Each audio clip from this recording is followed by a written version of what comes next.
Bro, I promise y'all, I've been hearing y'all talk about Beam all day. Is it really true that this is gonna help me to sleep? Like, for real? Yes, brother. Yes. I will not go to sleep without Beam anymore. That is like a part of my nightly routine now, and it makes all the difference. Before the Beam, I never ever dreamed. Now I dream every night. You the only one that haven't took Beam yet, huh? I just touched, like, took a little Yeah, so hit, you ain't take it. I ain't take it for real. You got to take it tonight, brother. I be feeling like I'm You gotta come slumpy back and let them know. I've been slumpy already. I don't know. Oh, shit. He Now, might until go he takes into, the Beam, he might not wake up again. he might go into a coma for real, Nah, yeah, Brock was having a lot of problems with sleep, and I remember you was telling us, he was like, I'm finna go to the doctor. And then, Yeah. so, like, no, this really been literally, helping? that's what's so crazy about this, y'all. Because this is how I know God is real. Because I was literally about to go to a sleep doctor because I really struggled to sleep. He was. And then we actually just happened to, Ran across Beam. find out about Beam. And so I was okay, I'll try this first. And it has literally solved my problem. Like,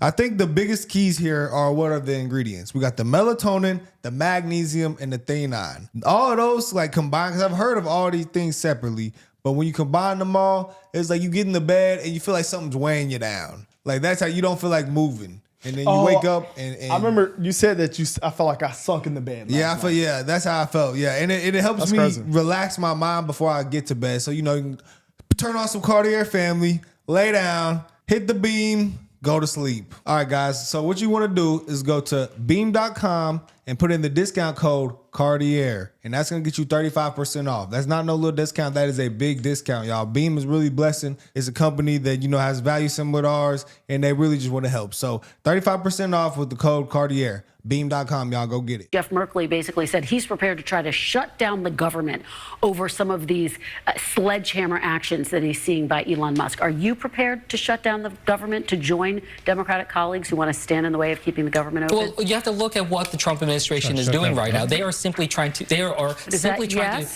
simply trying to dismantle the government. So yes, look, if we have to take steps to be able to hold them accountable, use the leverage that we have to force it, I cannot support efforts that will continue this lawlessness that we're seeing when it comes to this administration's actions. And for us to be able to support government funding in that way, only for them to turn it around to dismantle the government, that is not something that should be allowed. So just to be clear, Senator, you are open to voting yes to shut down the government, to make this point. This is on them. This is about whether or not they can get the votes. They are the majority, and if they cannot govern, then that's for the American people to see. But I've worked in government. I've worked through multiple government shutdowns. I would be the last person to want to get to that stage. But we are at a point where we are basically on the cusp of a constitutional crisis, seeing this administration taking steps that are so clearly illegal. And until we see a change in that behavior, we should not allow and condone that, nor should we assist in that. So it's because of what? What is the big issue that they want? Because they're shutting down the Department of Education. So it's about all the things that he ran on. Yes. Yes. Then they think Elon has something to do with this. Just because he's just in charge of seeing where this money basically went. And they act like, what I'm confused about is, it's so many donors. Matter of fact, Democrat has more donors in their party than Republicans. I just thought about more billionaire donors. George Soros. He donated. Bro, I think he donated actually more than this before. This is in 2021. Yes, bro. He's been donating to the Democrat Party for a long time. So if you donate to the party, you don't think that you have a little bit of pull in that party? Hold on. Look. Okay, look. So he did 140 million in 2021. And then it says those donations are on top of the more than 170 million he personally contributed to the 2022 elections. His nonprofit separately did 60 million also. We never seen George Soros face, but the fact that we're able to see Elon's face and he's being transparent with everything. But this is a crime right here at the bottom here. The Soros nonprofit separately donated approximately 60 million to charitable, hold on though, which are prohibited from participating in politics. If Trump would have done that, charges. Let's shut down the government. The second tab. In 2022, midterm election cycle to help Democrat campaigns and political action committees. So he didn't just do this to Kamala or Joe Biden. He's doing this probably to senators. Well, they do that though. That's how they usually do. Like they're donors of the Democratic Party. That's why they say those are the elites that run shit for real. But did Elon do that? Did he Yeah, donate? he did. He donated it to Trump. not to senators and that's why this is congresswomen genuine, and because he congressmen. actually voted for Obama and Biden, and he saw how far left it went, and he now is with Trump. But he definitely did. Yeah, we can't lie. No, he did. He Donor for contributed Trump. it to a lot, but he's doing it to Congress. Congress. Yeah, but the problem here with, because I think this is how I see it. This is America. We have capitalism. If you are a rich person and you want to donate to your party and for what you believe, you can do that. We do that. But when we're using nonprofits and doing it illegally, that is a problem. You can't get mad when people say, oh, well, the billionaires are all donating to the left, because they are. Didn't they have $1.6 billion for Kamala? How much? Around $1.6 billion. Yeah, they were at, like $1 billion for her. When it comes to the tools in your toolbox, there aren't a lot of them.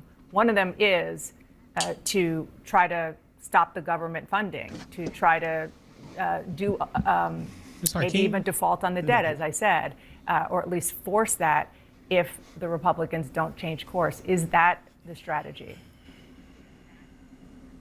Let me just put it pointedly. The strategy is to do whatever we can to stop Donald Trump from hurting Americans, from making us less safe, less secure, and from raising our costs. We will look at every single tool in our toolbox, as we've done this last week, to make sure that we stop him from hurting people. At the end of the day, Donald Trump has promised America, I will bring down your costs and I'll make you safer.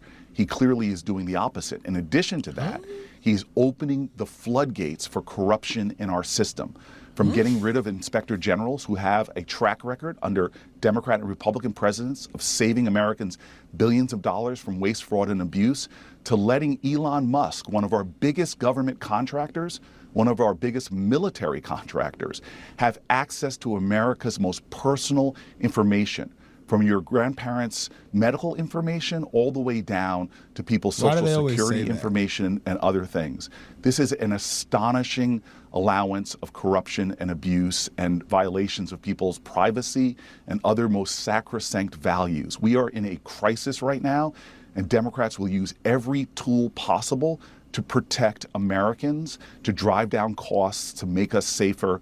These are the very opposite that Donald Trump is doing to Americans right now. Why in our conversation do you think you need to remain anonymous? It has been a very hard week. Personally, professionally, as I said, I live in Washington, D.C. Many of my colleagues work in this field. Starting from January 21st, so the first day of the new administration, things started to go sideways very quickly. The atmosphere of fear that was in the USAID building, which we're no longer in, the atmosphere of fear in terms of not knowing who was in the building, not knowing what their motivations were, not knowing if our emails or channels were safe, not knowing how to interpret these executive orders, right, around DEIA or administration priorities. All of that created an atmosphere of massive insecurity. And so people have, I think, lost the ability to know what's true from what's not at this point. Everyone is really scared. And so, I have a daughter, I have a family like most Americans, and I want to be brave. I think it's really important to share our personal stories at this time, but I am afraid, and I just don't want to put them at any more risk than I have to. I just talked through about some of the very young, in some cases very problematic, given their posts, people that Musk is surrounding himself with to help carry out his plans. And does any of that surprise you about what we've learned about these people, and what else should federal employees know about the kind of people he seems to surround himself with? I mean, sadly, no. I wish it were surprising, but again, it's sort of a very tired and old and boring playbook, right? Anybody with any sort of experience is not attracted to the kind of confusing and toxic work environment. I think it's very appealing to a certain kind of person. We saw it at Twitter as well. They were inexperienced engineers from his other companies, who even knows what the legality of that is, coming in and evaluating, my team's code, other people's code. We had to do performances of loyalty of literally printing out code, physically standing in line like we were about to be scolded by a teacher, and sitting there and having to justify our teams. And I'm hearing parallel stories frankly, of, multi-decade federal employees having to sit in front of a child and explain to a child why they shouldn't be fired. Not only is that demoralizing, it's insulting. It's actually insulting to the legions of federal employees who do hard work every day. From Tennessee, he sits on the Oversight, Foreign Affairs, and Transportation Committees. Congressman, thanks so much for your time on this Saturday. We appreciate it. Thank you, ma'am. Listen, there are concerns from some Americans over Elon Musk's methods in going through these agencies, accessing what is very vulnerable data. Why are you confident this is secure?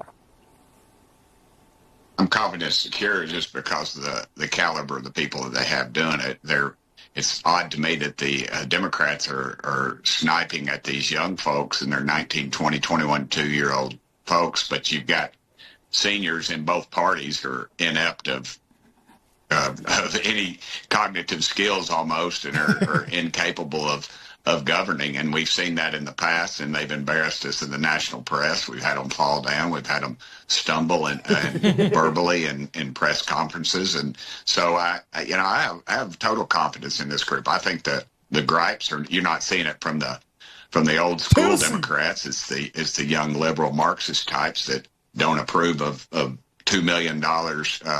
They approve of $2 million in sex change for folks in Guatemala, or $6 million for tourism being spent in Egypt, or LGBTQ comic books being given to kids in other nations. Those are the things that America is disgusted about. We've had this Hurricane Helene just ripped through our country, and the poor people in Upper East Tennessee and North Carolina, we can go on and basically on. were living in tents and didn't have electricity or water till President Trump came in, and we'd already allocated $100 million for that. Where's that money going? I think America is just fed up, ma'am, and they're tired of the overtaxing and over-governmenting, and they're seeing the results. And let's not forget, the fire broke out, and then we found out that they were trying to save a fishy. And Trump just gave them water, too. Gavin Newsom is very corrupt because he's not letting them build on their land right now still. It's just so much that we've seen during that administration. That was the best way to put that, man. We had a president that literally didn't know what he was signing. He could not walk. Executive he orders. was wearing diapers. It was getting very ugly. It was like nothing we've ever seen You before. forgot about Nancy Pelosi that couldn't barely walk? She on crutches and canes. So we had a man that was the leader of our nation that wasn't competent. We seen him when he was the current president and could not talk during the debate. And then we got people that could actually possibly be competent, the richest man in the world, and we're complaining about him. Can't make this crop up. Bro, it's just they're trying to find something to complain about, bro. They give so many people their social and they don't care. Half of Democrats tapped in for the PPP and gave them that, and they didn't care then. But the government has been having your information. Do y'all trust everybody in the government? No. I mean, if you go on a website today and you want something, they say, what's your social? You type it in. So I don't want to hear nothing. He's not acting, as Scott likes to say, on behalf of the president. He is acting on behalf of himself. And I think people should be very scared about that. You're terrified that the FBI might have the internet? I'm terrified that Elon Musk is putting people in federal agencies to figure out business opportunities for him. I think and it's you know overblown. that's true, This Scott. is the richest man in the world. This man, that's concerning. And he's like sleeping on on the floor of a That's government his office MO. building That's what 7 he days does a when he week breaks in order to help this government. The spending is interesting.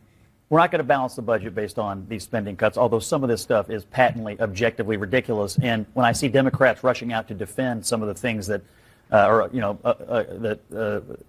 he's cutting, I mean, it makes the Democratic Party sink to very low levels.